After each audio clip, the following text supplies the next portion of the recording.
বিশ্রামগঞ্জে বাস গাড়ি ভাঙচুরের বিচার চেয়ে অনির্দিষ্টকালের জন্য চাক্কা জ্যামের বার্তা। বিশ্রামগঞ্জে মঙ্গলবার সন্ধ্যা রাতে ঘটে যাওয়া ঘটনার জেরে এবারে চাক্কা জ্যামের সিদ্ধান্ত নিলেন বাস চালকরা। অকারণে বাস গাড়ি ভাঙচুর এবং যাত্রী সাধারণের উপর আক্রমণের জেরে এই সিদ্ধান্ত। উল্লেখ্য, গতকাল সন্ধ্যায় আগরতলা টু সোনামুড়াগামী একটি বাসে এক জনজাতির তরুণীকে শ্লীলতাহানি করার অভিযোগের ভিত্তিতে তরুণের পরিবার ও এলাকার লোক মিলে বিশ্রামগঞ্জে বাস গাড়িটিতে ব্যাপক ভাঙচুর চালায়। যদিও আসল দোষী বিশাল গড়ে নেমে যায়।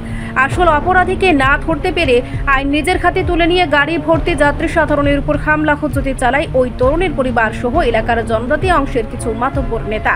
এই ঘটনায় ক্ষতিগ্রস্ত হয়ে যায় বাস গাড়িটিও। এই ঘটনার জেরে বুধবার আগরতলা সোনামুড়া সড়ক বাস চলাচল বন্ধ রাখা হয় এবং ঘটনার বিচার না পেলে অনির্দিষ্টকালের জন্য পরিষেবা বন্ধ রাখার হুঁশিয়ারি দেয় সোনামুড়ার বাস চালকরা। স্বভাবতই এই ঘটনাকে উদ্দেশ্য প্রণোদিত এবং স্বেচ্ছায় সন্ত্রাস ছড়ানোর চেষ্টা বলে দাবি করছেন স্থানীয় সচেতন নাগরিক।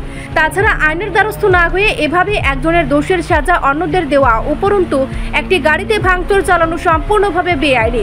তবুও পুলিশ এই ঘটনার সাথে যুক্তদের কাউকে আইনের আওতায় না এনে উল্টো ঠুটো জগন্নাথের ভূমিকা পালন করে চলেছে। এ নিয়ে এদিন ক্ষোভ উগরে দিয়েছেন বাস স্ট্যান্ডের সমস্ত চালকরা। গাড়ি আগরতলা বাস যাইতেছে না, কি কারণে বন্ধ রাখছেন আপনারা? আমরা বন্ধ রাখছি কালকে রাত্রে আমাদের সোনামুড়া স্ট্যান্ডের বাস আগরতলা থেকে রওনা হয়েছে, সোনামুড়া আইব।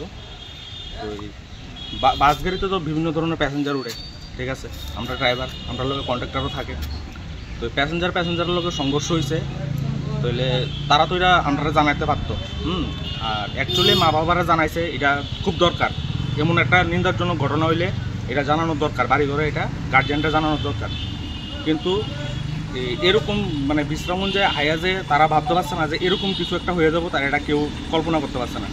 তো তারারে মানে যে ঘটনা করছে এত কেউ করতে পারতেছে না। সবাই দেখাইছে গাড়ির থেকে যে তারা কোনো ঘটনা করছেনি, কইছে না। এরপরে তারা এই গাড়ির উপরে আক্রমণ চালাইছে, ইট পাটকেল দিয়া। তারা যেভাবে যেমনে ফাটছে তারা আক্রমণ করছে। কোন গাড়ি আসছিল এটা? রাজদীপ বাস, টিআর 07-1226 গাড়িটা। এটার উপর আক্রমণ চালাইছে। এমনকি গাড়ির যে স্টাফ আছিল, ড্রাইভারের খবর আমি করতে পারলাম না, কিন্তু কন্ট্রাক্টর যে আসছিল হ্যারে বেশি মারছে।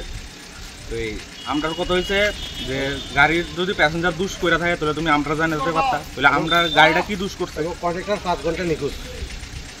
তো গাড়িটা কি দুষ করছে এইটাই আমি কইতাম চাইতেছি।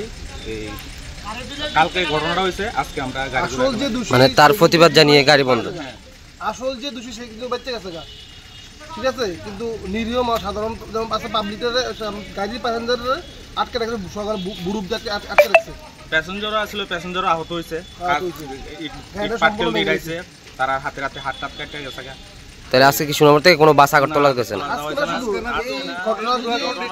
কোনো সুনির্দিষ্ট যদি সুরাহা না হয়, আমরা সমস্ত শ্রমিকরা সোনামুড়ার, কারণ সবার তো জানার ভয় আছে, বন্ধ রাখুন। মানে এই ঘটনা শুরু না হলে আপনারা গাড়ি চালাবেন না। এখন শ্রমিক লেভেলে আপনাদের নেতা লেভেলে কথা হয়েছে নি? কোনো অ্যাকচুয়ালি কোনো কথা হয়েছে না, কিন্তু আমরা একজন আছে, সে এখন এদিকে নাই। এবং আমরা মালিকরা আজকে আগরতলা গেছে, সে ব্যাপারে মিটিং করতো। তারা আইলে আমরা জানাবো কি, এবং আমরা যদি সুস্থ কোনো মতাদর্শ না পাই তার থেকে, তাহলে আমরা অনির্দিষ্টকালে গাড়ি বন্ধ রাখবো। কালকে সে গাড়ির লোকের ঘটনাটা হয়েছে, এমনকি আমার লোক হইব না এমন কোনো কথা নাই, বা তাইনে যাইতেছে তাইনের লোক হইতো না এমন কোনো কথা নাই, হইতেই পারে। তো এইটা লেগে সবার তো জানের ভয় আছে, সেই লেগে আমরা গাড়ি আজকের দিনে লেগে আমরা বন্ধ রাখছি। আর সিদ্ধান্ত না পারলে? সিদ্ধান্ত আমরা আগরতলা গেছে, মিটিং হইতেছে এখানে, প্রেস মিটিং সারলে আমরা কিতাকরণের আমরা রিপোর্ট সংবাদ প্রতীক্ষা।